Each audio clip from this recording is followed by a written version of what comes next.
If a therapist or a well-meaning relative ever told you your child needs to earn access to their AAC device, or that using it will stop them from ever talking, I need you to hear this. That's not just outdated advice. It's been directly disproven.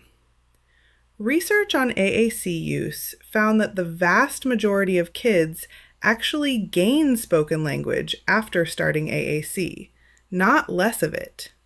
Almost none lost ground. So today I'm giving you the 5 strategies that actually move the needle, backed by the research, not the myths. Number 3 is the one that trips up almost every parent, including therapists early in their career. Let's kill this one first, because it's the belief that stops more families from starting than anything else. If we give them a device, they'll stop trying to talk. The evidence says the opposite. AAC doesn't compete with speech, it supports it. Kids see and hear language modeled constantly through the device, and for many, that exposure becomes a bridge toward more spoken words, not a replacement for them. Waiting for your child to be ready isn't protecting their speech. It's delaying their access to language during the exact window when it matters most. Number 1, model, don't test. This is called aided language stimulation, and it's the single most research-backed AAC strategy that exists. It means you point to the words on your child's device while you talk, the same way you'd naturally narrate the world to a hearing toddler.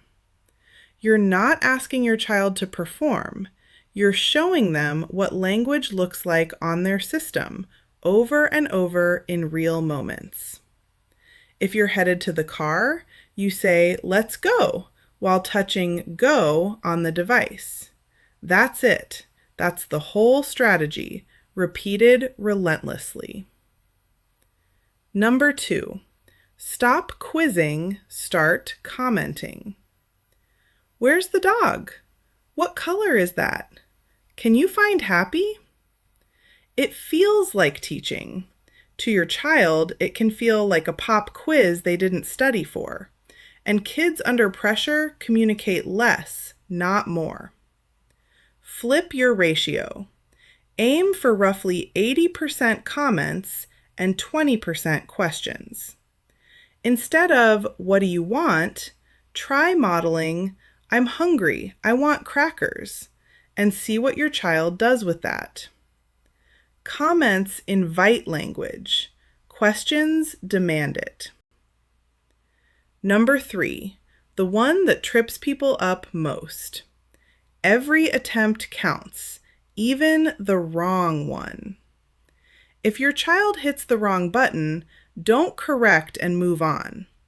Respond to what they said as if it was intentional communication, because to them, it often is. And never physically force their hand onto a button to make them say what you want.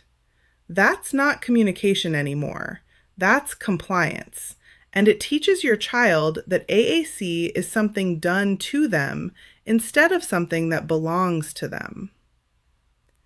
Number 4, lead with core words, not fringe words. Core words are the small set of words that show up in almost every sentence, regardless of topic. Things like more, go, stop, help, want, like. Roughly 80% of everyday speech is built from a surprisingly small set of these words. Fringe words are specific nouns: dinosaur, birthday, swimming pool. Powerful in the moment, but useless everywhere else. Build your child's fluency on core words first. They generalize across every setting your child will ever be in. Number 5, expand, don't correct. When your child communicates at a one-word level, don't just accept it and move on. And don't demand a full sentence either. Model 1 or 2 words beyond where they are. If they press more, you model, I want more. If they say go, you model, go outside. You're not correcting them. You're showing them the next rung on the ladder, gently, every single time, without ever making the current rung feel wrong. Here's the thread running through every strategy I just gave you. None of this requires a therapy session. It requires the device to be within reach, all day, in real moments, modeled by you. The families who see the fastest progress aren't the ones with the fanciest device or the most therapy hours. They're the ones who model in the kitchen, model in the car, model at bath time, constantly, without pressure, without a quiz. Let's lock it in. 5 strategies starting today. 1. Model, don't test. 2. Comment more than you question. 3. Honor every attempt and never force their hand. 4. Lead with core words, not fringe words. 5. Expand one step beyond where they are. If your child uses AAC, or you work with kids who do, pick one of these 5 and use it today, in the very next interaction you have.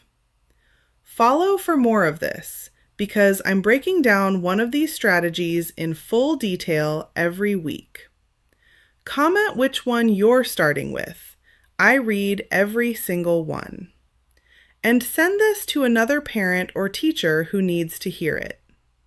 Your child doesn't need to earn their voice. They already have one. Our job is to hand them the tools and get out of the way.